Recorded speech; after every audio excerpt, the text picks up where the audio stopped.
everyone and welcome back to my channel. Just a few updates, and also I just want to have a little rant against neurodiversity movement, which I really can't stand, and I'm going to be using some quite extreme language in this video, which some people might find a bit provocative, but at the end of the day I've got more important things to worry about than language, as I'm a disabled person, and I'm sorry if I offend you, but I speak truth to power, and if some of my language is extreme, it has to be extreme, because the neurodiversity movement is really very harmful, and when you speak truth to power you have to use very strong language. So I'm just warning you in advance that some of the language coming up could be quite extreme.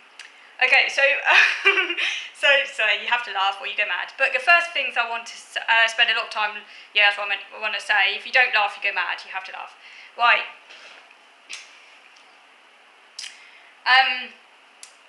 So I just want to just talk about some things in my life. Not much has been going on. I'm stuck at home still, obviously. But I like to have things, potential goals that I might work on. And one of the things I've been thinking about, although this is a long-term goal, and definitely not something that is going to happen in the short to medium term, this would be at least 5 years hence. Possibly, well, we don't know, obviously it all depends on my OCD levels around COVID and other things, but I would quite like at some point to maybe consider getting a pet cat.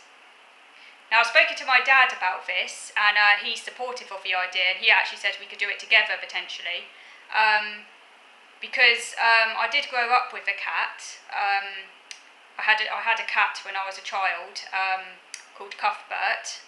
He was a very nice, very friendly cat, not a scratchy one at all. He was a very gentle cat, and I have some good memories of Cuthbert. He was a very lovely, he was actually just a short-haired, I guess you call him a moggy, not a pedigree or anything. I think he had a bit of Siamese in him, sort of tortoise jelly colouring, sort of more like grey though, but he had a bit of Siamese in him, but he was a kind of mixed cat. He was very friendly and a nice cat. So I had a cat when I was a kid, and the reason I say this isn't going to happen any time soon. I can't even get out of the house at the moment. This is just something that I think could potentially benefit me in the future, and I don't have a phobia of cats. As you know, I have a selective phobia of some dogs. Obviously I had a dog when I was a kid as well, but I think but because I do have a phobia of some dogs, and I think I prefer cats because they're quieter, and and it would suit my lifestyle more. Something to potentially think about in the future. I think if as in the future, obviously I needed to overcome a lot, but my dad said that he likes the idea and potentially we could do it together. So it's just, at this point in time, it's only a,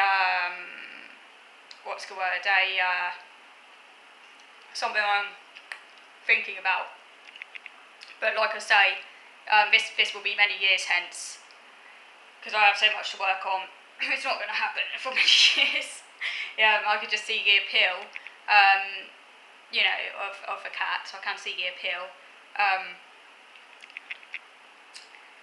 So it's something to think about.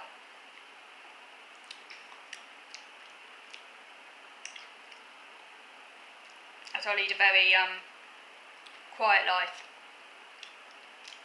Should be quite, I think if I got a cat,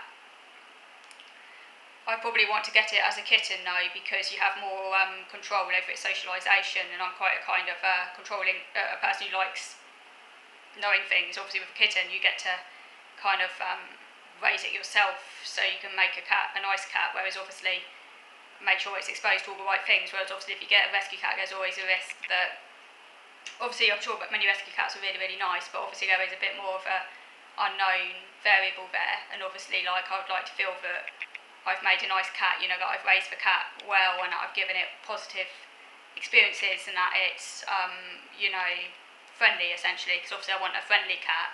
I want a quiet, friendly cat ideally. Got our cat Cuthbert growing up. He was a really nice cat, because he had a very loud meow, as many Siamese type cats do, but he was a very well behaved cat, and he there was no problems with him at all. He was a really nice cat. So hopefully I'd like a cat similar to Cuthbert if that's possible. But yeah, we had him since he was a kitten, so he was, well brought up. But yeah, like I say, this is only something. This isn't going to happen for a long. If this does happen, it's not going to happen for a really, really long time. Okay, this isn't something that's going to happen anytime soon. This is something that could take many, many years, because I can't even leave the house right now. Okay, and obviously I'd have to overcome all my issues around COVID before I could even think about anything like that. So it's just something. But it's nice to have kind of things to think about as possibilities, particularly. As I get older, I might get a bit lonely, I'm all on my own, and it could be something that's quite nice. But like I say, I will have to overcome certain issues I have. But never say never. So that's that. I just thought I'd let you know that was something that I've thought might be a nice thing in the future, maybe. The other thing, as you know, I love foxes. Which is another, that's probably why I like foxes actually. I often call them the autistic dog, because there's often a joke about cats being autistic, but foxes are kind of like an autistic dog, because they're solitary by nature, and they're not pack animals like dogs. I actually think they're more intelligent than dogs personally, at risk of offending people who like dogs. But yeah, no, I actually do think they're more intelligent than dogs. And I found a new channel that I really like on YouTube. The channels I like the most is obviously Save the Fox, with Michaela Rains, who runs Save the Fox Sanctuary in America. And there's also Fox Watching, which I also watch, which is a channel based in Essex. Their Fox Watcher is he's a man, I don't know his name, and you only ever see his foot in the videos, because he just sits on the chair and he feeds the foxes. So I watch his channel, Miss Fox, Mr. Fox, and cubs who come to him. And a recent channel that I started watching at the moment is called Ururu TV, which is, I think it's Ururu,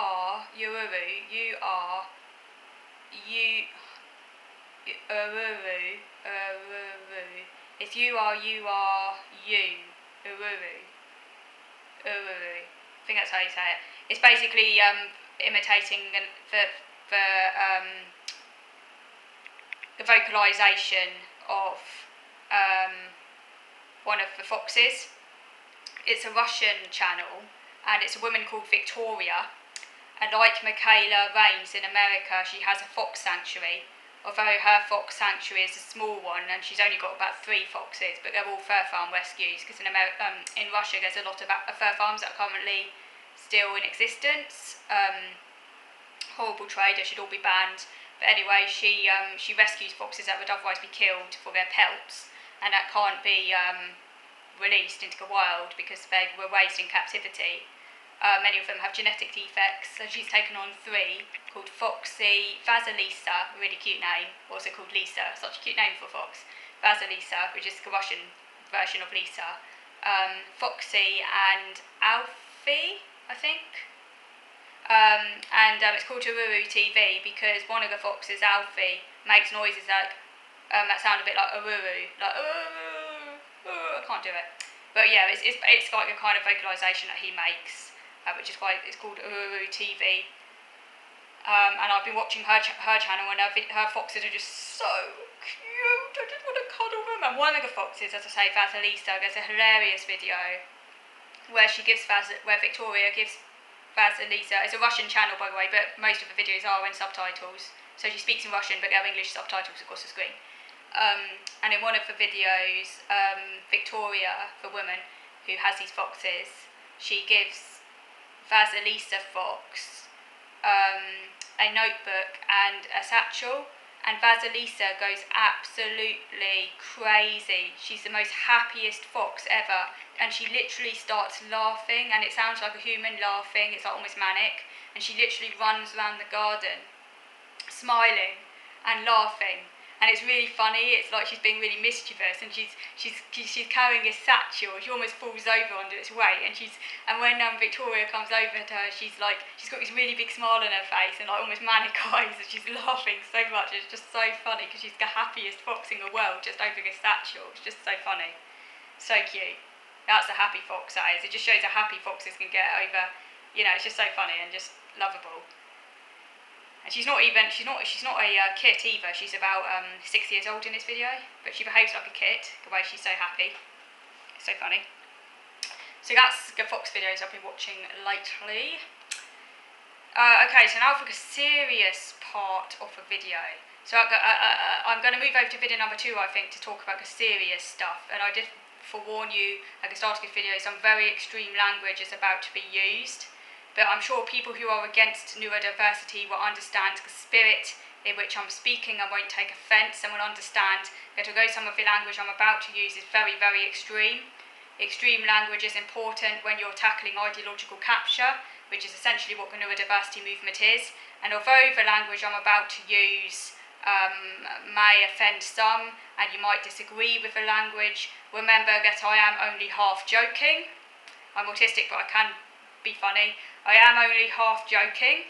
When I say half joking, by the way, I actually don't completely disagree either, but I'm only half joking. So if you do take offence, just try and remember that not everything in life is serious.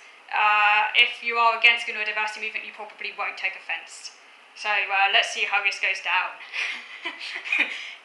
So for a little bit of light-hearted or not so light-hearted criticism of the neurodiversity movement, let's move over to video number 2.